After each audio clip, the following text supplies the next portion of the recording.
오늘 함께 하실 하나님 말씀은 에베소서입니다. 에베소서 4장 26절, 27절 말씀입니다. 에베소서 4장 26절, 27절 말씀. 에베소서 4장 26절, 27절 말씀 찾으셨으면 제가 받들어 읽겠습니다. 너희는 화를 내도 죄는 짓지 말며 해가 지도록 진노하지 말고 마귀에게 틈을 주지 말라. 오늘 저는 마귀에게 이용당하지 않으려면이라는 주제로 여기 모이신 형제 자매님들과 하나님의 말씀을 함께하고자 합니다. 화를 안 내는 사람 있나요? 화를 안 내는 사람 없죠. 그리스도인도 예외는 아닙니다. 근데 사실 화를 내야 할 때는 또 화를 내야 되는 것입니다. 그리스도인이 화를 낼 때는 진리의 말씀대로 행하지 않는 사람들을 꾸짖을 때 화를 내는 것입니다. 하나님의 말씀과 다른 방향으로 행할 때 그럴 때는 화를 낼 수밖에 없는 것이죠. 디도서 1장 12, 14절 말씀에는 그들 중에 한 사람 곧 그들의 대언자도 이르기를 크레테 사람들은 항상 거짓말쟁이요 악한 짐승이요 게으른 탐색가라 하였는데 이 증언이 참되도다. 그러므로 그들을 엄히 꾸짖으라. 이것은 그들이 믿음 안에서 건전한 자가 되어 유대인들의 꾸며낸 이야기와 진리에서 돌아서는 사람들의 명령들에 주의를 기울이지 못하게 하려 함이라.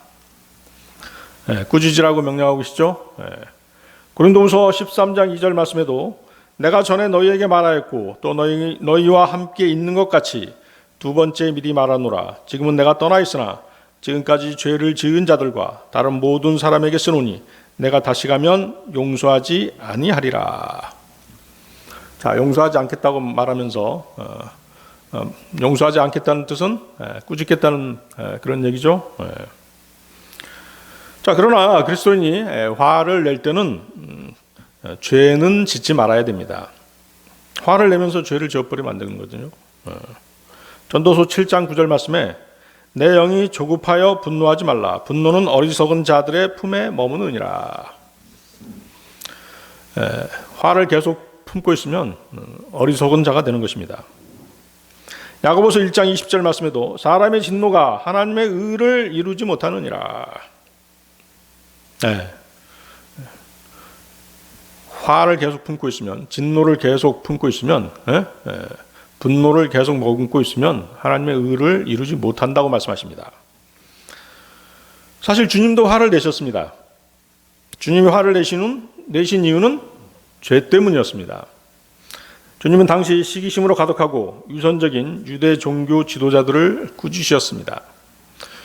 유대의 종교 지도자들이 왜 예수님을 시기했겠습니까?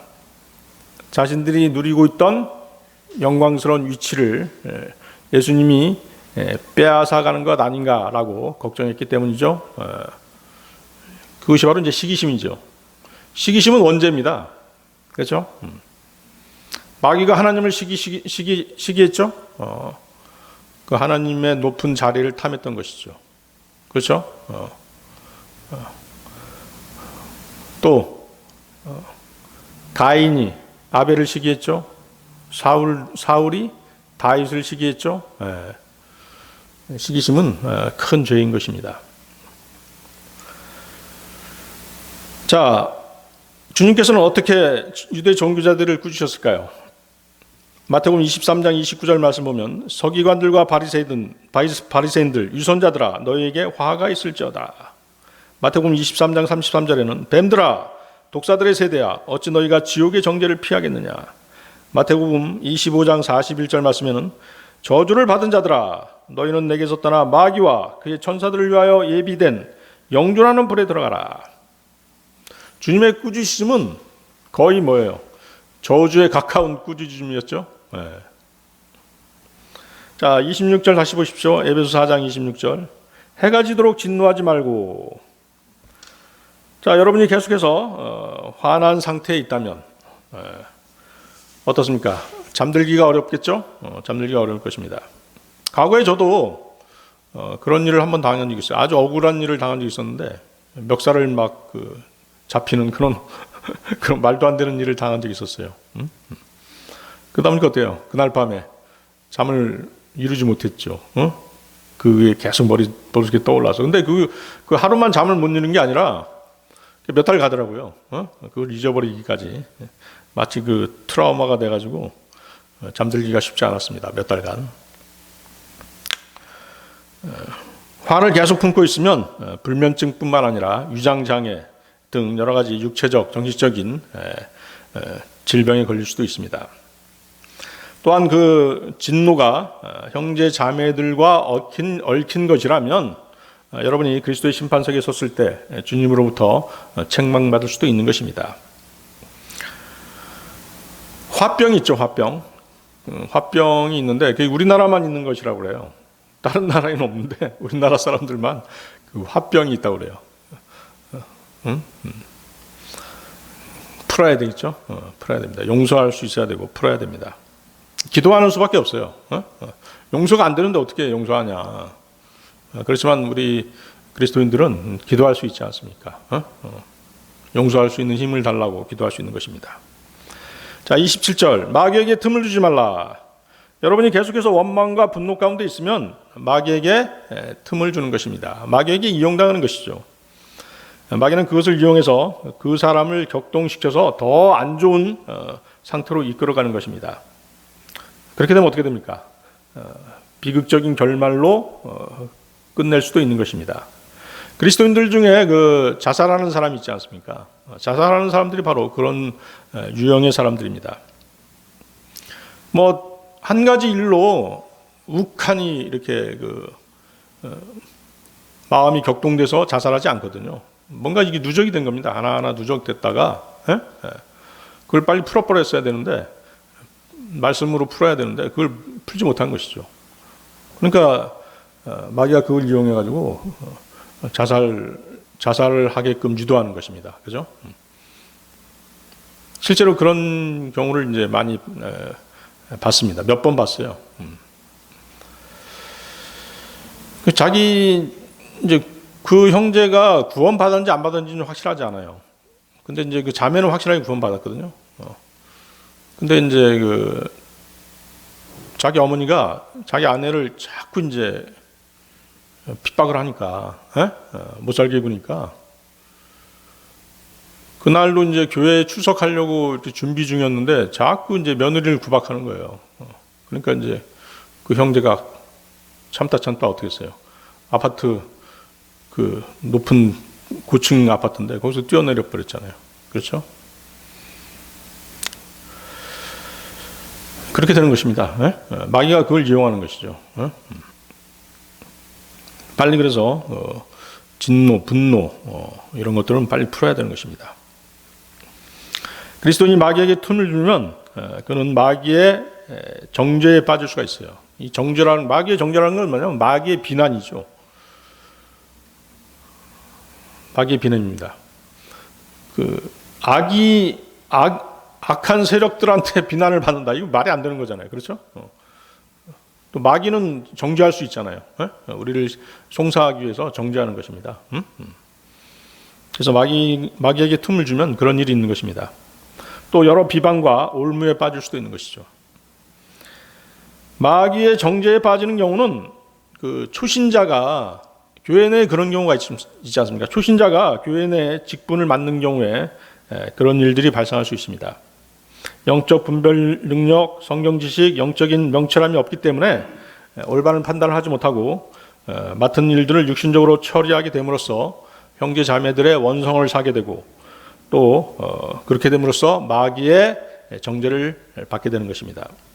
정죄에 빠지게 되는 것이죠. 여러 비방과 올무에 빠지는 경우는 그 외부의 평판을 보면 알 수 있습니다. 목사를 비롯해서 직분을 맡은 사람들에 대한 여러 안 좋은 소문들이 막 돌기 시작하는 거예요. 그러면서 어떻게 돼요? 그것이 사실로 밝혀지잖아요. 그렇게 되면 어떻게 돼요? 그 목사는 어떻게 돼요? 사역을 완전히 망쳐버리는 것이죠. 또 지역교회에 큰 피해를 주게 되는 것입니다. 대부분 목사가 어때요? 여자 문제라든가 돈 문제 이런 것들에 얽혀 있어가지고 안 좋은 소문이 돌기 시작하면 바로 뭐예요? 여러 비방과 올무에 빠지게 되는 것입니다. 그래서 디모데전서 3장 6절에서 7절 말씀에 그 얘기가 나와 있죠. 초신자는 아니 되나니 이것은 그가 교만으로 높아져서 마귀의 정죄에 빠지지 아니하게 하려 함이라. 또한 그는 반드시 밖에 있는 자들로부터 좋은 평판을 받아야 하리니 이것은 그가 비방과 마귀의 올무에 빠지지 아니하게 하려 함이라.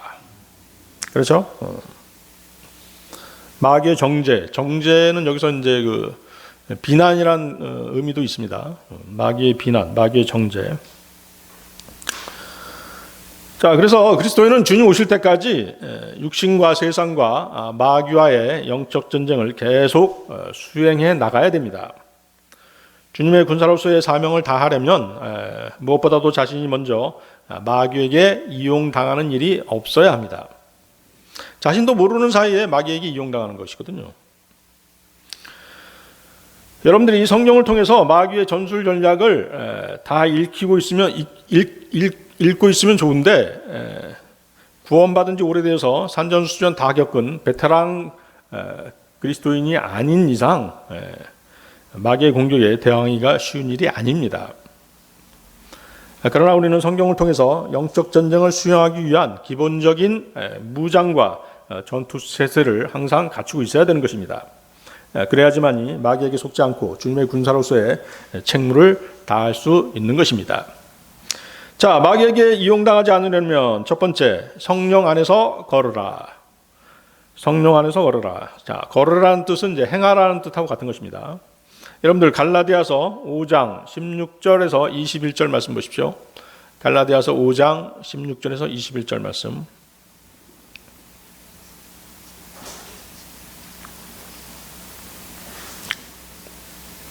갈라디아서 5장 16절에서 21절 말씀 찾으셨습니까? 그런즉 내가 이것을 말하노니 곧 성령 안에서 걸으라. 그리하면 너희가 육신의 욕심을 이루지 아니하리라. 육신은 성령을 대적하여 욕심을 부리고 성령은 육신을 대적하나니 이 둘이 서로 반대가 되므로 너희가 원하는 것들을 너희가 능히 하지 못하느니라. 그러나 너희가 성령의 인도를 받으면 율법 아래 있지 아니하니라. 이제 육신의 행위들은 명백하니 이것들이라 곧 간음과 음행과 부정함과 세욕과 우상숭배와 마술과 증오와 불화와 경쟁과 진노와 다툼과 폭동과 이단 파당과 시기와 살인과 술취함과 흥청됨과 또 그와 같은 것들이라.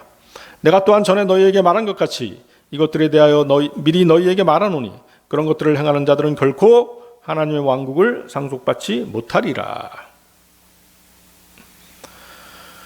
자, 여러분들 자신이 구원받을 때 여러분들의 육신이 죽은 것을 알고 계신가요? 네. 그렇습니까? 여러분들의 육신이 죽었습니다. 십자가에 못 박혀 주님과 함께 죽었죠. 로마서 6장 3절에서 7절에 그 말씀이 나와 있죠. 예수 그리스도 안으로 침례를 받은 우리가 다 그분의 죽음 안으로 침례를 받은 줄을 너희가 알지 못하느냐. 그러므로 우리가 죽음 안으로 침례를 받아 그분과 함께 묻혔나니 이것은 그리스도께서 아버지의 영광을 힘입어 죽은 자들로부터 일으켜진 것 같이 우리도 생명의 새로움 속에서 걷게 하려 함이라. 만일 우리가 그분의 죽음과 같은 모양으로 함께 심겼으면 또한 그분의 부활과 같은 모양으로 되리라. 우리가 이것을 알거니와 우리의 옛사람이 그분과 함께 십자가에 못 박힌 것은 죄의 몸을 멸하여 이제부터는 우리가 죄를 섬기지 아니하게 하려 함이니 죽은 자는 죄로부터 해방되었느니라. 자, 여러분들은 구원받을 때 주님과 함께 십자가에 못 박혀 죽은 것입니다. 그렇지만 이렇게 살아있죠? 그래서 여러분들은 자신을 뭐예요? 죽은 자로 간주하면서 살아야 되는 것이죠. 그래서 여러분들의 그 죽은 육신을 위해서 인생을 허비하지 않는 유일한 방법은 성령 안에서 걷는 것입니다. 성령 안에서 행하는 것이죠. 육신은 항상 무언가를 요구하죠. 우리는 대부분의 시간을 육신을 위해 쓰고 있어요. 먹여줘야죠. 씻겨줘야죠. 입혀야 되죠. 꾸며야 되죠. 또한 육신의 정욕은 어떻습니까? 끊임없이 무엇을 가지려고 하죠. 당장 필요한 것이 아닌데도 불구하고 갖고자 하는 것이 바로 육신의 욕망이죠. 육신을 가꾸는데 지쳐서 일주일 내내 수염도 깎지 않고 세수도 안 하고 지낸 사람이 있는데 그렇게 되면 어떻습니까? 그 사람은 주위 사람들로부터 게으르고 지저분하다는 말을 듣기 십상일 것입니다. 여러분들이 그러니까 착각하지 말아야 될 것이 이 육신 그대로 주님을 만나는 것이 아니잖아요. 변화된 몸으로 만나잖아요. 그렇죠? 그러니까 여러분들 육신은 죽은 거예요, 사실은. 여러분들이 빨리 캐치하면 좋은데 그것을 이제 받아들이기가 힘든 것이죠. 자, 그런데 어떻습니까? 여러분의 본성과 품성 어때요? 변하지 않죠? 변하지 않습니다. 주님 모실 때까지 바뀌지 않습니다. 그나마 거듭난 그리스도인들은 하나님의 말씀으로 자신을 억제하고 교정해 나갈 수 있지만 그것조차도 어떻습니까? 조금이라도 방심하게 되면 옛 본성이 자신도 모르게 용수철처럼 튀어나오게 되어 있는 것입니다. 그리스도인 육신에 대한 승리는 옛 성품을 없애거나 억누르는 것이 아닙니다. 그럼 어떻게 하는 것입니까? 새 성품, 구원받을 때 받은 그 새 성품으로 옛 성품을 거스르는 것입니다. 옛 성품은 구원받기 전에 육신이 가지고 있던 성품입니다. 그러면 새 성품은 거듭난 그리스도인이 성령님의 지시를 따르고자 하는 그 성품이 바로 새 성품인 것이죠. 따라서 그리스도인이 성령의 능력 안에서 걷는다면 그런 틀림없이 옛 성품대로 행하지 않게 될 것입니다. 그래서 바울 사도는 우리의 이해를 돕기 위해서 본문에 옛 성품을 지닌 육신이 저지르는 일들에 대해서, 육신이 저지르는 죄들에 대해서 지금 나열해 놓고 있는 것입니다. 그렇죠? 거기 19절에서 21절 다시 보십시오. 19절에서 21절. 이제 육신의 행위들은 명백하니 이것들이라: 간음과 음행과 부정함과 세욕과 우상숭배와 마술과 증오와 불화와 경쟁과 진노와 다툼과 폭동과 이단 파당과 시기와 살인과 술 취함과 흥청됨과 또 그와 같은 것들이라. 여기에 열거된 육신의 일들은 모든 사람들이 짓는 죄로 드러나게 돼 있는 것입니다. 또한 어때요? 우리 그리스도인들에게는 양심의 찔림을 주기 때문에 일일이 다 설명할 필요는 없을 것 같습니다. 단지 여기서 이제 마술이라는 단어가 나오죠. 마술이 이제 여기서 위치크래프트입니다. 오늘 마술하면 뭐가 떠오르나요? 네? 네. 이제 해리포터가 쓴 마법에 관한 판타지 소설 있죠. 이제 그런 거라든가 이제 그 동화 속에서 빗자루 타고 다니는 그 마녀 이야기, 그런 것들을 떠올릴 수 있는데, 그러니까 이제 마술하면은 악마의 힘을 빌려서 초자연적이고 마법적인 힘을 사용하는 것을 이제 마술이라고 합니다. 마술에 대한 정의가 그렇지만 중세 유럽 사람들이 생각하는 마녀는 어떤 일을 하는 사람들이었냐면 출산이나 질병 치료 같은 의료 기능을 담당하거나 점을 치고 묘약을 만든다든가 죽은 혼을 불러내는 주술적 기능을 수행하는 여자들이었습니다. 사실 우리나라로 치면 뭐하고 똑같아요? 무당하고 똑같은 것이죠. 무당의 개념이었던 것이죠. 자, 그러다가 어때요? 십자군 전쟁 이후에 전쟁의 패배로 인한 혼란과 분열, 왕권에 대한 불만과 불신이 어떻게 됐습니까? 카톨릭에 의한 종교 지배 권력에 대한 도전으로 이어지게 되니까, 그러자 어떻게 돼요? 종교 지배 권력, 즉 카톨릭은 자신들의 위기를 타개할 희생양이 필요했던 것이죠. 물론 이제 카톨릭은 자신들의 종교 지배 권력을 계속 유지하려고 종교 혁명을 통한, 종교 개혁을 통한 개신교들, 프로테스탄트들을 엄청나게 핍박했었죠. 근데 그 전에는 어떻게 했다는 거예요? 그 전에는 자신들의 희생양으로 누구를 공격한 거예요? 마녀들을 공격한 거예요. 마녀들을. 아시겠습니까? 그래서 자신들의 지배 우위를 점하기 위해서 공공의 적, 신앙의 적을 만들 필요가 있었는데 그 대상이 누구였던 것이에요? 마녀였던 것이죠. 그래서 마녀들을 점찍어서 탄압하기 시작한 것입니다. 마녀들이 악마하고 놀아나면서 믿음을 해치고 공동체에 해악을 일으켰다라고 간주하고 그녀들을 잡아서 화형시킨 것입니다. 그러다 어떻게 돼요? 이런 행태가 심해지자 마술하고는 전혀 상관없는 그런 사람들도 잡아서 화형시켜버린 것이죠. 자신들의 뜻에 반대하는 사람도 마녀로 낙인 찍혀서 사형시키는 그런 일들이 벌어진 것입니다. 그래서 이제 우리가 흔히 얘기하는 뭐예요? 마녀 사냥.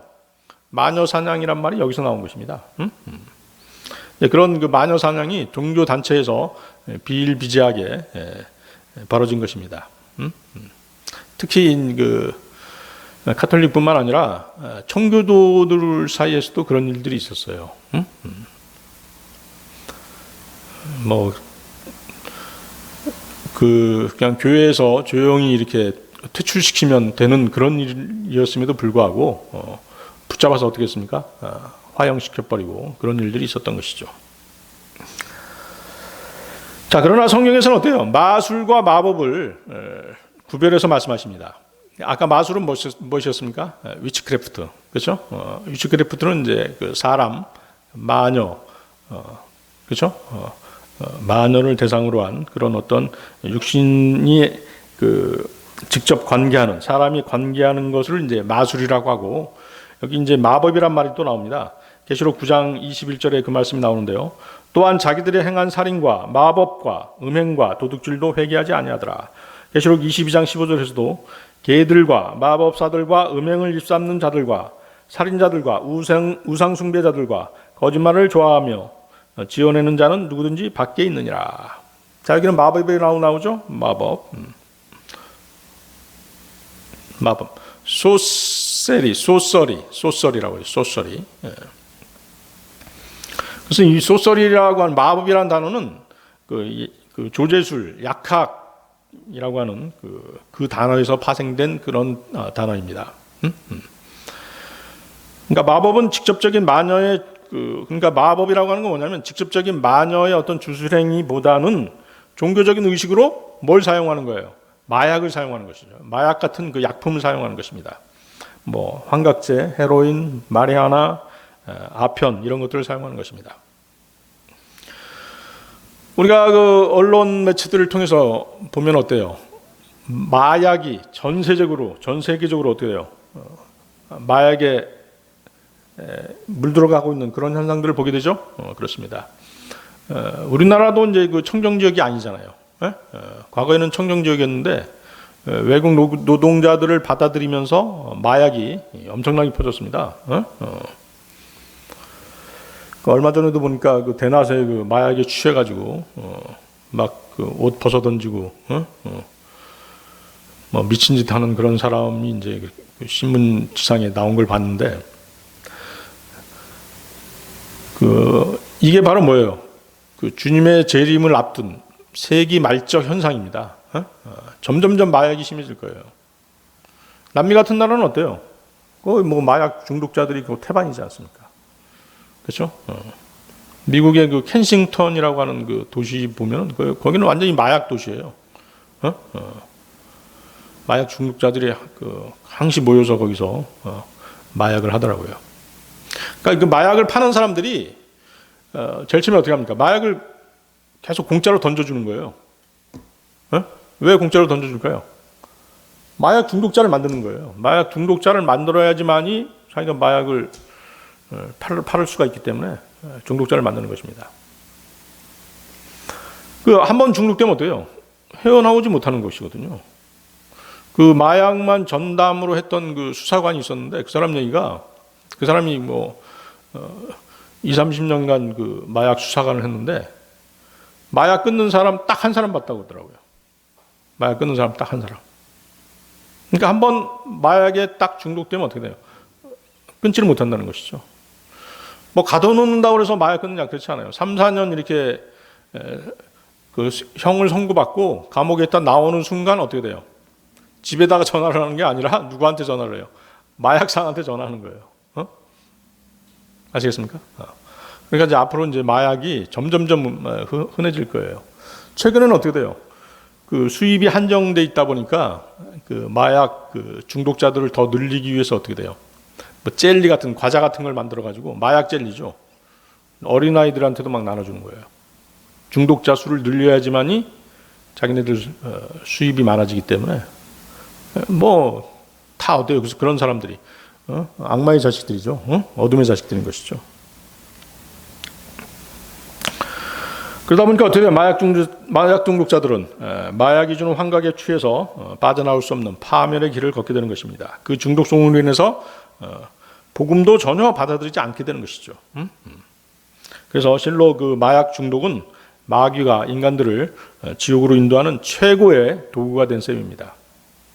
앞으로 이제 우리가 커피 마시듯이 그렇게 마약이 범람하게 될 가능성이 많습니다.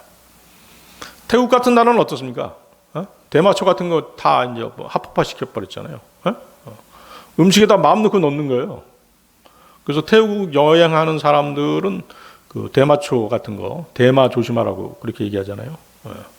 왜냐하면 음식 넣을 때 계속 그 향신료처럼 막 넣어버리는 것이죠. 왜? 중독성이 생겨야 다시 자기네 음식점을 찾기 때문에 그런 짓을 하는 것입니다. 그래서 여러분들은 이제 그 성경을 읽을 때 마술, 위치크래프트와 마약을 사용하는 소서리를 구별할 수 있으면 되겠습니다. 자, 그러면 육신의 일들이 이제 쭉 나열되어 있습니다만은 이렇게 그 마술, 마법과 같이 인간을 타락시켜서 마귀가 인도하는 그런 육신적인 행위와는 반대로 성령 안에서 행한다는 것은 무엇을 의미하냐 이것이죠. 성령 안에서 행하는 것은 과연 무엇을 말씀하시는 것이냐. 자, 여러분들 그 로마서 8장 한번 보십시오. 로마서 8장 12, 13절입니다.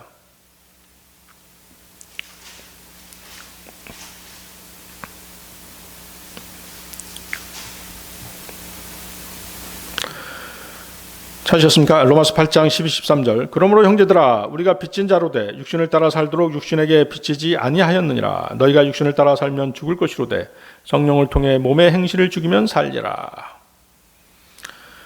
자, 주님께서는 아무런 대가도 없이 우리를 구원하셨고 성령으로 인치시고 성령 안에서 행하게 하시며 가까운 장래에 우리를 주님과 같은 몸으로 변화시켜 주실 것입니다. 그 큰 구원을 우리는 아무런 공로 없이 선물로 받았습니다. 그렇죠? 우리 그 김재철 형님 기도할 때 아무 공로 없으나, 그렇죠? 우리 아무 공로 없었잖아요. 주님께서 다 해주셨습니다. 구원받은 후에도 마찬가지예요. 구원받은 후에도 생활 가운데 주님의 도움과 보호 아래 아무 공로 없이 그렇게 살아가는 것입니다. 하나님께로부터 받은 것들은 계산할 수조차도 없는 엄청난 선물이었고 은혜였던 것입니다. 여러분들이 이런 은혜의 선물을 받았다면 여러분들은 어떻게 살아야 되는 것입니까? 육신을 따라서 살면 안 된다는 얘기죠. 아시겠습니까? 육신을 따라 살면 안 된다는 것입니다. 자, 거기 다시 보십시오. 로마서 8장 13절. 육신을 따라 살면 죽을 것이라고 말씀하십니다. 육신을 따라 살면 죽을 것이라. 자, 이 구절은 문자 그대로 몸의 사망을 말씀하시는 것입니다. 죽을 것이라. 근데 여러분들이 오해하지 말아야 될 것은 이 말씀은 하나님께서 구원받은 여러분들을 지옥에 보내시겠다는 말씀이 아닙니다. 그냥 사망이죠. 죄를 계속 반복해서 짓게 되고 돌이키지 않으면 어떻게 돼요? 하나님의 징계 가운데 하나님께서 그 사람을 일찍 데려가실 수 있죠? 그걸 얘기하시는 것입니다. 그리스도인이 육신의 정욕대로 살자면 필연적으로 어떻게 돼요? 하나님의 말씀을 불순종하고 거역하면서 살 수밖에 없어요. 육신은 필사적으로 성령님의 인도하심, 즉 하나님의 말씀을 거역하며 반대로 가고자 하는 것입니다. 그게 육신의 속성입니다. 반면에 성령님께서는 육신의 일들을 극도로 싫어하시죠. 경멸하십니다. 혐오하십니다. 따라서 결단의 순간에 성령님께서 제시하시는 하나님의 말씀을 거역하고 계속해서 육신이 원하는 방향으로 치닫게 되면 하나님의 징계가 불가피하겠죠? 그렇습니다. 하나님께서는 오래 참아주시지만 똑같은 제도를 반복해서 계속 짓고 계속해서 다른 사람들에게 피해를 주고 하나님의 말씀을 거부하고 산다면 그 사람은 하나님께서 일찍 데려가실 수도 있다는 것입니다. 근데 반대로 어때요? 성령님의 지시를 따라서, 즉 성경 말씀에 따라서 몸의 행실을 죽이면 그 사람은 주님의 일을 하면서 오래 살게 될 것입니다. 그렇겠죠? 하지만 사실은 이제 모든 그리스도인들에게 이 사실이 보편적으로 다 적용되는 것은 아닙니다. 일부 신실한 형제 자매들도 어때요? 일찍 자기 수명대로 다 살지 못하고 일찍 본향을 향해서 떠나버린 그런 형제 자매들도 있죠. 그러나 어때요? 보편적으로는 그리스도인이 하나님 말씀에 순종하면 어때요? 오래 살면서 많은 성령의 열매를 맺고 그리스도의 심판석에 섰을 때 많은 상급과 보상을 받고 칭찬과 존귀와 영광을 받게 되는 것은 지극히 당연한 일일 것입니다. 자, 여러분들은 그 성령 안에서 사는 것과 성령 안에서 행하는 것을 구별할 수 있어야 됩니다. 성령 안에서 산다는 것은 무엇을 얘기하는 것입니까? 구원받은 그리스도인이라면 이미 어떻게 돼요? 그리스도의 지체가 되었기 때문에 성령 안에 있는 것입니다. 성령 안에 살고 있는 것이에요. 아시겠습니까? 그러나 모든 거듭난 그리스도인이 성령 안에서 걷는 것은 아니라는 것이죠. 구원받는 것이 성령 안에 있게 된 것이라면 구원받은 이후의 삶은 성령 안에서 걷는 삶이어야 된다는 것입니다. 아시겠습니까? 자, 여러분들 그 시편 한번 더 보십시오. 시편 119편 133절. 시편 119편 133절.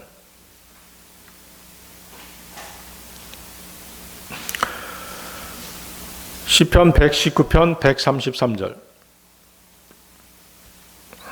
찾으셨나요?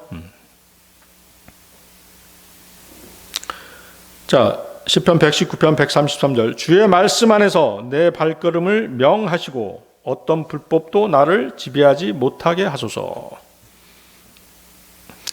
주의 말씀 안에서 내 발걸음을 명하시고. 자, 어때요? 성령 안에서 걷는 삶이 바로 뭐예요? 곧 말씀 안에서 걷는 것입니다. 아시겠죠? 자, 육신의 죄된 일들과 대조되는 삶이 뭐예요? 성령의 열매 맺는 삶이죠. 그리스도인이 성령 안에서 성령님께서 지시하시는 하나님의 말씀대로 걷는다면 그의 영적 성숙도는 그가 맺는 열매로 입니다. 여러분들 성령의 열매 아시죠? 갈라디아서 5장 22절 23절. 그러나 성령의 열매는 사랑과 기쁨과 화평과 오래 참음과 부드러움과 선함과 믿음과 온유와 절제니 이 같은 것을 대적할 법이 없느니라.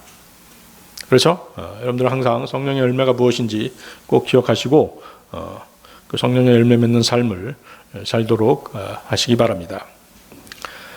자, 마귀에게 이용당하지 않으려면 두 번째, 자신을 의의 도구로 하나님께 드리라. 자신을 의의 도구로 하나님께 드리라. 여러분들 로마서 6장 12, 13절 보십시오. 로마서 6장 12, 13절.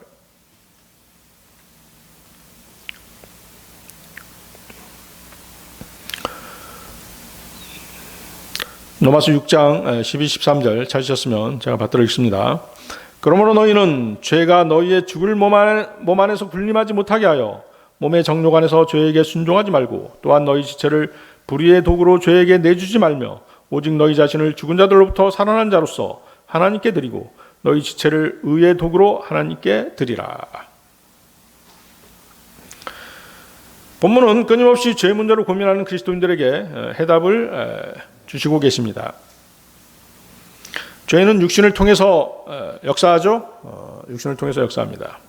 그 죄의 유세는 사람들이 거부하지 못할 정도로 압도적인 힘을 가지고 우리를 유혹하는 것입니다.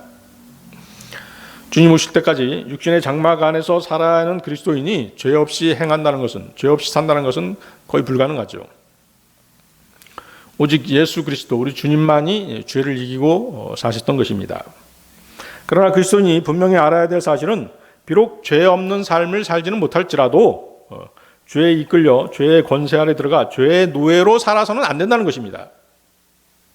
그리스도인은 설사 죄를 짓더라도 죄를 내려다보고 살아야 한다는 것이죠. 무슨 말이냐 하면 자신이 주도권을 가지고 죄를 컨트롤할 수 있어야 된다는 것입니다. 죄가 너희의 죽을 몸 안에 군림하지 못하게 하라는 것이죠. 주님의 명령이죠. 죄가 자신에게 군림하게 놔주면 그는 죄 아래 들어가 죄의 지배를 받을 수밖에 없습니다. 죄의 지배를 받지 않는 방법을 거기 12절에서 말씀하고 계시죠. 12절에서 어떻게 하라고 되어 있습니까? 몸의 정욕 안에서 죄에게 순종하지 않아야 한다라고 말씀하시는 것입니다. 몸의 정욕 안에서 죄에게 순종하지 말아라. 다시 말해서 자신이 육신을 통제해야지 육신의 욕망이 자신을 끌고 다니도록 죄에 이끌리도록 내버려 두어서는 안 된다는 것입니다. 창세기 4장 7절에 이런 말씀이 있습니다. 내가 잘 행하면 너를 받지 아니하겠느냐? 그러나 내가 잘 행하지 아니하면 죄가 문에 엎드려 있느니라. 그의 열망이 내게 있으리니 너는 그를 다스릴 것이니라. 자, 누구에게 하신 말씀입니까? 가인에게 하신 말씀이죠. 그의 열망이 내게 있으리니 너는 그를 다스릴 것이니라.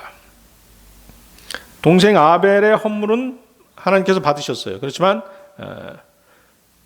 가인의 헌물은 받지 않으셨죠. 그래서 가인이 자신의 헌물이 받아들이지 않은 것에 대해서 분노했던 것입니다. 그 분노하는 가인에게 하나님께서 하신 말씀이에요. 자신이 육신의 정욕을 다스려야지 그 자신의 육신의 정욕이 자신을 죄로 이끌어가게 해서는 안 된다는 것입니다.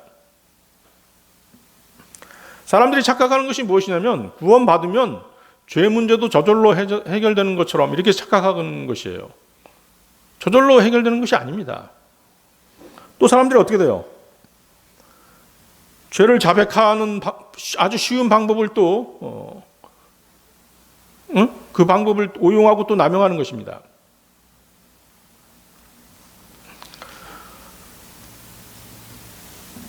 가만히 있으면 하나님께서 죄 문제도 해결해 주실 것처럼 그렇게 생각하는 것이죠. 자신의 의지를 사용해서 육신을 쳐서 복종시키려고 하지 않는다는 것입니다. 그렇게 되면 어떻게 돼요? 그 사람은 죄에 붙잡혀 사는 삶을 살게 되는 것입니다. 뼈를 깎는 고통이 있더라도 죄를 다스려야지만이 죄에 군림할 수 있는 것입니다. 아시겠습니까? 그렇게 할 때 죄가 여러분 위에 군림하지 못하고 비록 죄 가운데 살더라도 이 세상이 죄 가운데 사는 세상이지 않습니까? 죄 가운데 살더라도 죄 위에 군림해서 죄를 다스리면서 살 수 있는 것입니다. 다른 방법은 없습니다. 죄는 앉아서 저절로 해결되지 않는다는 것이죠. 여러분들이 갖고 있는 죄의 문제에 대한 유일한 해법은 죄를 다스리는 것입니다. 고통이 필요하죠? 인내가 필요합니다. 어떤 죄의 유혹에 사로잡혔을 때 죄를 이길 수 있도록 기도하시고 죄에게 끌려가지 않도록 성령님께 도움을 요청하시는 것입니다. 그리고 자신의 의지를 사용해서 죄된 육신의 욕망을 이겨내야 죄를 이길 수 있는 것입니다. 이것이 바로 그리스도인이 매일매일의 삶에서 승리를 거두며 살 수 있는 유일한 방법인 것입니다. 죄는 거듭난 그리스도인의 죽어간 몸 안에 군림할 수 있습니다.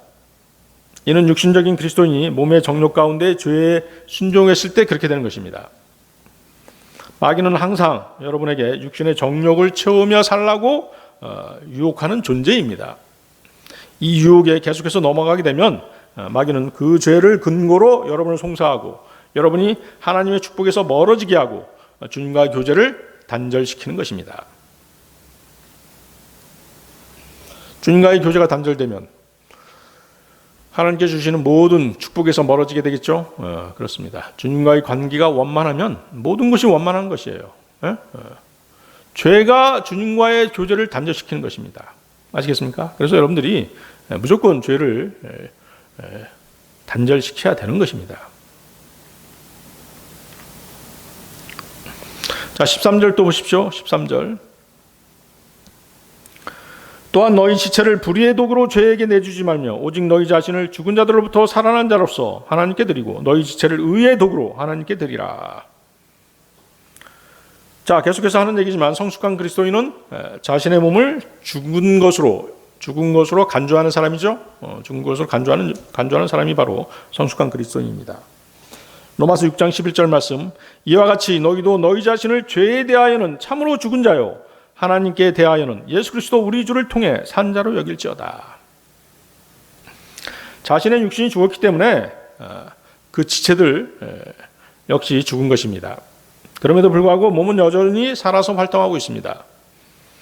따라서 그의 몸의 지체들 역시 살아있는 것입니다. 이 사실이 그리스도인들에게는 평생 안고 가야 할 딜레마이자 숙제인 것이죠. 실제로 근데 많은 그리스도인들의 간증이 있습니다.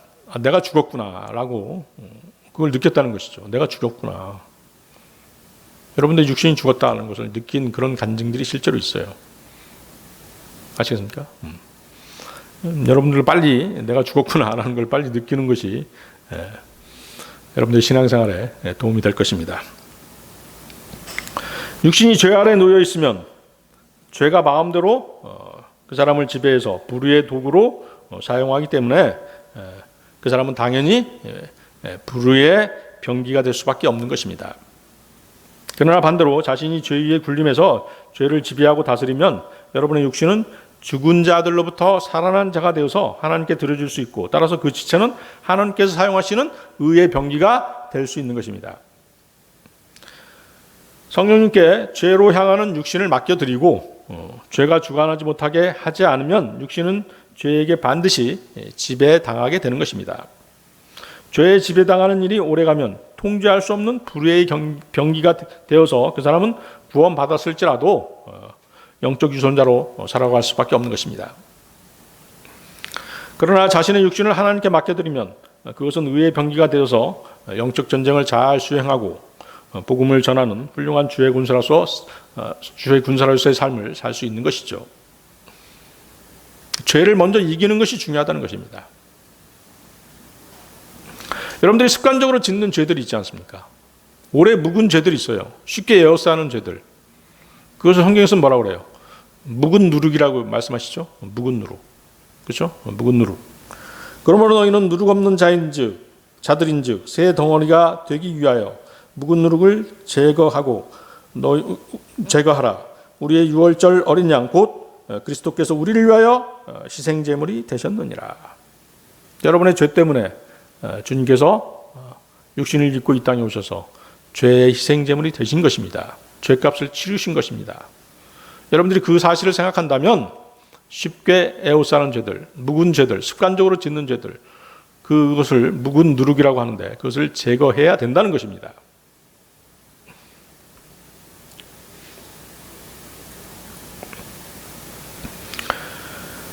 자, 에베소서 6장 12절 말씀입니다. 우리는 살과 피와 맞붙어 싸우지 아니하고 정사들과 권능들과 이 세상 어둠의 치리자들과 높은 처소들에 있는 영적 사악함과 맞붙어 싸우느니라. 자, 우리의 싸움이 육신에만 한정되어 있는 것이 아니라는 것이죠. 자, 육신을 극복했다면, 육신을 죄로부터 극복했다면 그 다음은 뭐예요? 영적 전쟁, 그렇죠? 눈에 보이지 않는 영적 악과의 싸움이 있다는 것입니다. 하나님께서는 그리스도인들이 죄를 다스리고 자신의 몸을 주님께 드려서 의의 도구가 되어서 영적 악에 대항하는 용맹한 그리스도의 군사로서의 책무를 다하기를 바라고 계시는 것입니다. 그럼으로써 그가 그리스도의 심판석에 섰을 때 자랑스럽고 신실한 그리스도인으로 주님께 발견되기를 원하시는 것입니다. 여러분이 죄에서 승리할 때 그 사람은 하나님께 귀히 쓰이는 그릇으로 예비될 수 있는 것입니다. 자, 여러분들 디모데후서 한번 보십시오. 디모데후서 2장 20절 21절 말씀입니다. 디모데후서 2장 20절 21절 말씀.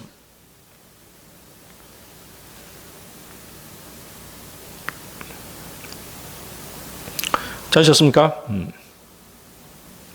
그러나 큰 집에는 금그릇과 은그릇뿐 아니라 나무그릇과 질그릇도 있어 어떤 것들은 존귀에 이르고 어떤 것들은 수치에 이르나니 그러므로 사람이 이런 것들로부터 자기를 깨끗하게 하면 존귀에 이르는 그릇 곧 거룩히 구별되어 주인이 쓰기에 합당하며 모든 선한 일에 예비된 그릇이 되리라. 무슨 의미인지 아시겠죠? 여러분들이 죄와의 싸움, 육신과의 싸움에서 이기셔야 되는 것입니다. 그래야지만이 깨끗한 그릇, 귀한 그릇이 돼서 하나님께서 의의 병기로 여러분을 쓰시는 것입니다. 아시겠죠? 자, 마귀에게 이용당하지 않으려면 세 번째, 마귀를 대적하라. 마귀를 대적하라. 여러분들 야고보서 4장 7절 말씀입니다. 야고보서 4장 7절 말씀.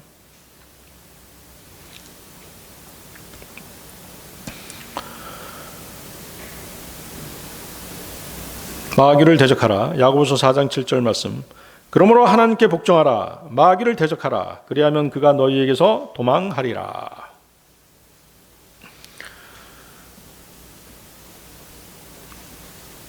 자, 사탄의 존재에 대해서 여러분들 많이 알고 계시죠? 사탄은 여러분이 살고 있는 이 세상을 지배하는 신입니다. 고린도후서 4장 4절 말씀에는 그들 속에서 이 세상의 신이 믿지 않는 자들의 마음을 가려 하나님의 형상이신 그리스도의 영광스러운 복음의 빛이 그들에게 비치지 못하게 하였느니라. 사탄은 이 세상의 신이기 때문에 이 세상에 일어나는 모든 일에 개입하는 것입니다. 요한일서 2장 16절 말씀에는 세상에 있는 모든 것, 즉 육신의 정욕과 안목의 정욕과 인생의 자랑은 아버지께서 나지 아니하고 세상에서 나느니라. 이 세 가지 정욕, 육신의 정욕, 안목의 정욕, 인생의 자랑, 이 세 가지는 세상에 속한 것이라는 것입니다. 그러기에 이 세 가지는 세상 사람들에게 관계된 일이지 하나님의 일들과는 전혀 아무런 상관이 없는 것입니다. 이 세 가지에 다 붙잡혀 사는 것이죠. 세상 사람들은 이 세 가지에 다 붙잡혀 사는 것입니다. 자, 마귀를 대적하라. 마귀는 여러분이 대적해야만 여러분에게서 도망칩니다. 여기서 대적하다, 레지스트, 그렇죠? 레지스트. 이 대적하다는 것은 저항한다는 뜻이기도 한데, 저항하다는 뜻이 바로 뭐예요? 싸우기 위해 일어난다, 이런 뜻입니다. 싸우기 위해 일어난다. 그러니까 뭐예요? 수동적이고 방어적인 개념이 아니라 지극히 공격적인 자세를 견지해야 된다는 것입니다. 마귀를 대적하기 위한 조건은 하나님께 먼저 복종하는 것입니다. 말씀에 복종하고 주님께서 주신 능력으로 마귀를 대적할 수 있는 것입니다. 또한 대적한다는 것은 올바른 정신을 가지고 항상 깨어서 마귀가 공격할 수 있는 여지를 주지 않도록 감시하는 것입니다. 그럼 어떻게 돼요? 여러분들 마귀가 어떤 존재인지 알아야 되겠죠? 또 마귀의 전술 전략을 알아야 되는 것입니다. 성경을 통해서 그런 사실들을 숙지하고 있어야 된다는 것이죠. 우리 그리스도인들의 인도자는 우리의 대장이신 주님이십니다. 그러기에 영적 전쟁을 수행하는 그리스도인들의 모든 능력은 주님으로부터 온 것입니다. 고린도후서 3장 5절 말씀에는 우리는 어떤 일이 우리 자신에게서 난 것으로 생각할 만큼 능력이 있지 아니하며 오직 우리의 능력은 하나님에게서 나느니라. 따라서 여러분은 여러분의 육신의 능력을 신뢰하지 말아야 되는 것입니다. 빌립보서 3장 3절 말씀에 영으로 하나님께 경배하고 그리스도 예수님을 기뻐하며 육체를 신뢰하지 아니하는 우리가 곧 할례자니라. 영적 전쟁터에 투입된 군사들은 자신이 자랑할 만한 어떠한 능력도 의지하지 말아야 되는 것이죠. 그리스도인의 대적은 울부짖는 사자이며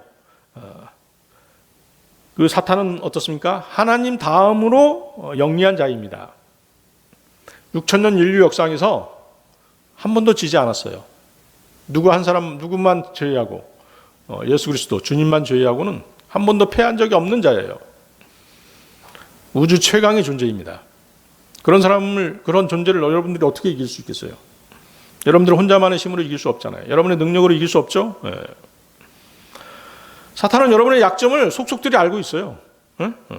마귀가 마음 먹으면 수초 안에 여러분을 넘어뜨릴 수 있습니다. 그는 여러분들의 아킬레스건을 알고 있어요. 여러분들이 무엇에 약한지, 또 무엇에 정신 못 차린지 알고 있어요. 아시겠습니까? 그렇기 때문에 단숨에 여러분들을 넘어뜨릴 수 있는 것입니다. 그렇지만 우리가 하나님의 말씀에 복종하고 주님의 능력을 의지하면 마귀를 물리치고 대적할 수 있는 것입니다. 야고보서 2장 19절 말씀이죠. 내가 한 하나님이 계시는 줄 믿으니 잘하는도다. 마귀들도 믿고 떠느니라. 마귀들이 하나님에 대해 믿고 떠는 단 한 가지 이유는 무엇일까요? 주님께서 자신들을 지옥으로 던져버리시는 심판주이심을 알고 있기 때문에 마귀들의 믿음은 세상의 불신자들의 믿음하고 똑같습니다. 최후의 심판에 대해서 또 지옥에 대해서 그것을 믿어요. 믿고 떨기도 하고 그러는 것입니다. 그렇지만 어때요? 그렇지만 구원받기 위해서 예수님 앞으로 오지 않는 것이죠. 아시겠습니까? 세상 불신자들이 그렇지 않습니까? 그래서 그것이 바로 뭐예요? 구원받는 믿음과 마귀들의 믿고 떠는 것과의 차이점인 것입니다. 자, 마귀를 대적하라. 자, 이 말씀대로 여러분이 마귀에 대해 취해야 할 자세는 적극적인 공세입니다. 여러분들이 평소에 성경을 열심히 읽고 공부하며 복음을 전파하는 일에 열심히면 항상 성령 충만한 상태를 유지할 수 있습니다. 그 상태로, 그 능력으로 마귀를 물리치는 것입니다. 자, 여러분들 에베소서 6장 11, 19절 보십시오. 에베소서 6장 11절에서 19절 말씀.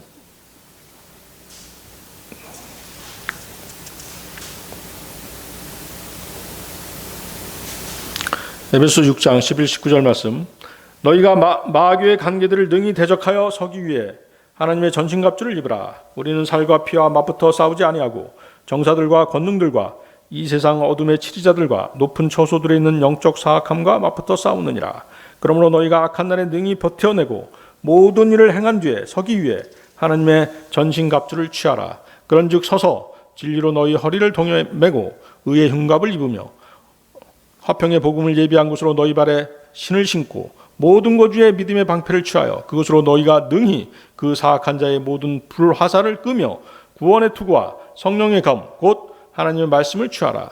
모든 기도와 간구로 성령 안에서 항상 기도하되 모든 성도를 위해 모든 인내와 간구로 그 일에 깨어있고 또 나를 위하여는 내게 말하는 것을 허락하사 내가 담대히 입을 열어 복음의 신비를 알리도록 구하라. 자, 오늘 설교의 결론입니다. 자, 그리스도인이 마귀를 대적하지 않는다면 하나님의 명령에 불순종하는 것입니다. 여러분은 마귀를 대적하기 위해서 항상 경계를 소홀히 해서는 안 되는데 적의 움직임을 살피고 항상 깨어서 방비하지 않으면 속수문책으로 당하는 것입니다. 이런 설교를 하는 이유도 여러분들이 마귀들에 대한 최소한도의 지식과 전술 전략을 알고 방비하고 대적하도록 하기 위해서인 것입니다. 그리스도인들이 착각하는 것 중 하나가 자신 안에 계신 우리 그리스도인들 안에 계신 분이 이 세상의 권세 잡은 자보다 크기 때문에 그리스도인들은 마귀에 들리지 않는다라고 생각하는 것입니다. 그것은 오해고 착각인 것이죠.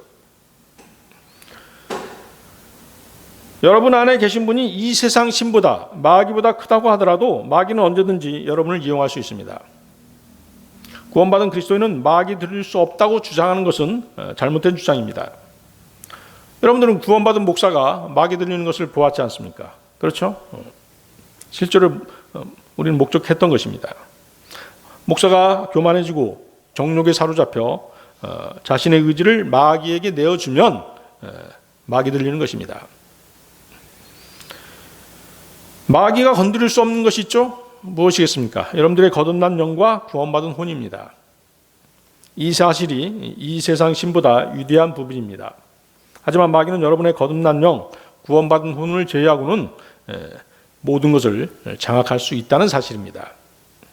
요한일서 4장 4절 말씀에는 어린 자녀들아 너희는 하나님께 속하였고 또 그들을 이기었나니 이는 너희 안에 계신 분이 세상에 있는 그보다 더 크시기 때문이라.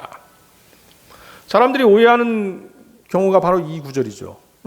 이 구절로 인해서 우리 안에 계신 분이 마귀보다 크기 때문에 마귀 들릴 수 없다라고 주장하는 것입니다. 그러나 이 구절은 어떤 구절이냐면 여러분이 마귀를 대적한다면 여러분 안에 계신 분의 능력을 힘입어 승리할 수 있다는 그 뜻입니다. 그 말씀인 것이죠. 마귀 들릴 수 없다는 말씀이 아닙니다. 아시겠습니까? 또한 이 구절은 자신을 하나님께 의의 도구로 드렸을 때 얻을 수 있는 승리를 말씀하시는 것입니다. 아울러 이 말씀은 자신의 몸이 죄에 대해서 죽은 것으로 간주하고 성령 안에서 걷는다면 승리를 주신다는 약속의 말씀입니다. 분명한 것은 여러분 안에 계신 분이 이 세상 신보다 위대하기 때문에 여러분이 마귀에게 사로잡히지 않는다든가 마귀에게 이용당하거나 마귀의 하수인 노릇을 하지 않는다는 내용은 성경에 단 한 구절도 없습니다. 아시겠습니까? 누구라도 경계를 소홀히 하면 마귀 들릴 수 있고 마귀에게 이용당할 수 있는 것입니다. 자, 여러분들 마태복음 16장 21절에서 23절 보십시오. 마태복음 16장 21절에서 23절 말씀.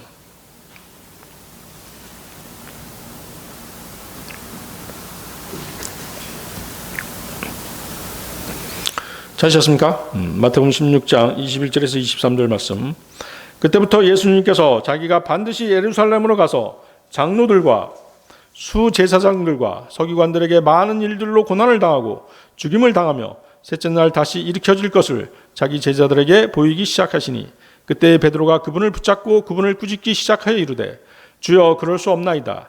이 일이 결코 주께 임하지 아니하리이다 하거늘, 그분께서 돌이키사 베드로에게 이르시되, 사탄아, 너는 내 뒤로 물러가라. 너는 내게 실족거리니라. 내가 하나님께서 난 일들을 좋아하지 아니하고 사람들에게서 난 일들을 좋아하는도다 하시니라.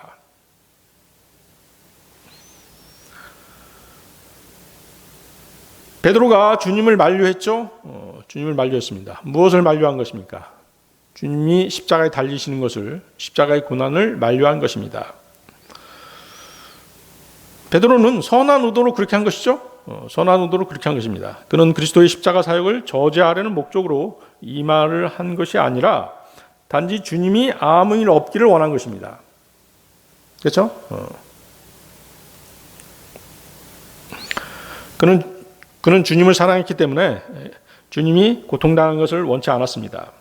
그러나 베드로가 이 말을 하는 순간 베드로의 주장을 사탄이 이용한 것입니다. 왜 이용할 수 있었을까요? 왜 이용할 수 있었죠?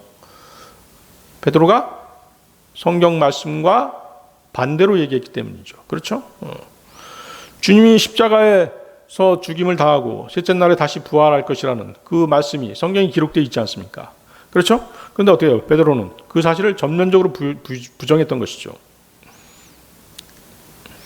베드로의 우직한 성격은 자신의 감정과 성경이 일치하지 않으면 무엇을 의지하는 것입니까? 자신의 감정을 의지하는 것입니다. 우리 그리스도인들이 조심해야 될 부분이 바로 그것입니다. 어떤 결단의 순간에 성경 말씀이 주어졌음에도 불구하고 어때요? 자신의 감정을 더 선호한다든가 주위 친구들의 또 지인들의 조언을 더 선호한다든가, 그렇게 되면 실패하는 것입니다. 마귀가 바로 그것을 이용하는 것이에요. 그래서 베드로는 어때요? 자신의 감정을 따르고 성경을 부정하려고 하는 그런 나쁜 습관이 있었던 것입니다. 마가복음 14장 27절 말씀을 보면 최후의 만찬 자리에서 주님께서는 제자들에게 이렇게 말씀하십니다. 이 밤에 너희가 다 나로 인하여 실족하리라. 기록된 바 내가 목자를 치리니 양들이 흩어지리라 하였느니라. 이렇게 말씀하시죠. 기록된 바 내가 목자를 치리니 양들이 흩어지리라. 이렇게 말씀하셨는데도 불구하고 베드로가 뭐라고 얘기합니까? 모두가 실족할지라도 나는 그렇지 아니하리이다 라고 말합니다. 뭐예요? 베드로가 목에 힘을 준 것이죠. 그 말을 바꿔서 말하면, 주여, 성경에 그렇게 쓰여 있지만 저는 예외입니다. 나는 안 그럴 것입니다. 이렇게 얘기한 것입니다. 본문에서도 마찬가지입니다. 주님께서 고난당하시고 죽으시고 부활할 것이라고 성경에 기록되어 있지만 그럼에도 그 일은 일어나지 않을 것입니다. 이렇게 베드로는 성경에 기록된 말씀을 완전히 부정하고 성경이 주장이 틀린 것처럼 말한 것입니다. 그럼 어떻게 돼요? 마귀가 바로 그러한 주장을 이용하는 것입니다. 베드로의 경우에 비춰서 우리가 알 수 있는 것은 그리스도인이 틈을 보이면 또 진리를 부정하고 진리의 말씀에 반하는 행동을 하게 되면 사탄은 그의 말 혹은 그 사람을 이용할 수 있다는 사실입니다. 실제로 베드로는 3번 주님을 부인하게 되지 않습니까? 그렇죠? 그리스도인은 마귀에게 틈을 줄 수 있습니다. 그리스도인은 마귀의 정죄함으로 빠질 수 있습니다. 그리스도인은 비방과 마귀의 올무에 빠질 수 있는 것입니다. 단순히 주님께서 마귀보다 위대하다고 해서 여러분에게 승리가 자동적으로 주어지는 것은 아니라는 사실입니다. 여러분은 매일매일의 삶에서 승리할 수 있어야 되는데 그 승리는 성경 한두 구절을 알고 있다고 해서 주어지는 것이 아닙니다. 실제로 이단 교회들 보십시오. 물침내 받으면 구원받는다라고 하니까 어때요? 물침내 받죠? 또 어때요? 방언을 하면 성령 받은 것이다라고 하니까 방언을 막 따라서 하는 것입니다. 교회 분위기가 방언을 하는 분위기예요. 목사부터 시작해서 다 방언으로 기도하거든요. 그러니까 막 자기도 옹알이 하듯이 이렇게 따라서 이제 방언을 하는 것입니다. 그러면서 어떻게 돼요? 금식기도 같은 데 참석하죠. 뭐 산기도, 무슨 동굴기도 이런 데 참여하는 것입니다. 그러면서 어떻게 해요? 방언이 터지죠? 방언이 터지면서 어떻게 돼요? 마귀가 그 사람한테 들어가 버리는 것이에요. 아시겠습니까? 자금의 은사주의 교회 혹은 이단 교회에서 행하는 방언은 다 뭐예요? 마귀의 역사인 것입니다. 과거에 그래서 방언을 한 사람들, 이단 교회에서 방언을 한 사람들은 마귀가 그 사람 안에 침입할 수 있는 통로를 만들어 놨을 가능성이 아주 큰 것입니다. 마귀가 마음 먹으면 언제든지 그 사람한테 침입해서 그 사람을 이용해서 교회를 회방하고 구원받은 형제 자매들을 괴롭힐 수 있는 도구로 사용할 수 있다는 것입니다. 그런 사람은 더 열심히 마귀의 침입을 막아주시도록 기도하고 더욱 깨어서 혹시라도 자신이 마귀에게 이용당하고 있는 것은 아닌지 방비를 더욱더 철저히 해야 할 것입니다. 구원받은 그리스도인은 항상 다른 영이 틈타지 않도록 주의해야 하는 것입니다. 고린도후서 11장 4절 말씀이죠. 만일 누가 가서 우리가 선포하지 아니한 다른 예수를 선포하거나 혹은 너희가 받지 아니한 다른 영이나 너희가 수용하지 아니한 다른 복음을 받게 할 때 너희가 그를 잘 용납하는도다. 우리의 대장 되시는 분께서는 우리가 정신을 차리고 깨어 있으라고 말씀하십니다. 또 용감하게 성령의 검, 즉 하나님의 말씀을 빼어서 마귀를 대적하라고 말씀하십니다. 성경은 구원받은 그리스도인일지라도 그의 의지를 마귀에게 내어주어서 마귀의 종노릇을 할 수도 있으며 마귀와 영적 전쟁에 전혀 무지해서 일방적으로 공격을 당해서 욥처럼 모든 것을 잃을 수도 있음을 경고하고 있는 것입니다. 다 같이 기도하시겠습니다. 한 피바다 한 몸 이룬 형제 자매들과 주님께 경배드리고 교제를 통해서 주님의 선한 것들을 알아갈 수 있게 해주시며 저희가 가진 동일한 믿음으로 서로를 위로할 수 있게 해주신 주 하나님 아버지께 이 시간 감사와 찬양과 모든 영광을 돌려드립니다. 주님 오실 날이 더욱 가까워진 이때 마귀가 주는 미혹과 시험에 실족하지 않도록 주님께서 저희를 지켜 보호하여 주옵기를 바라고 구원합니다. 항상 말씀 안에서 행하게 하시며 죄로부터 저희를 지켜주셔서 주님의 귀한 의의 도구로 쓰일 수 있는 저희가 될 수 있도록 힘을 주시고 능력을 더하여 주시옵소서. 항상 깨어 기도하게 하시고 진리의 말씀으로 마귀를 대적할 수 있는 신실한 주의 군사로 살아가게 하여 주시옵소서. 이 모든 기도 곧 다시 오셔서 우리를 부르실 주 예수 그리스도의 이름으로 기도드렸습니다.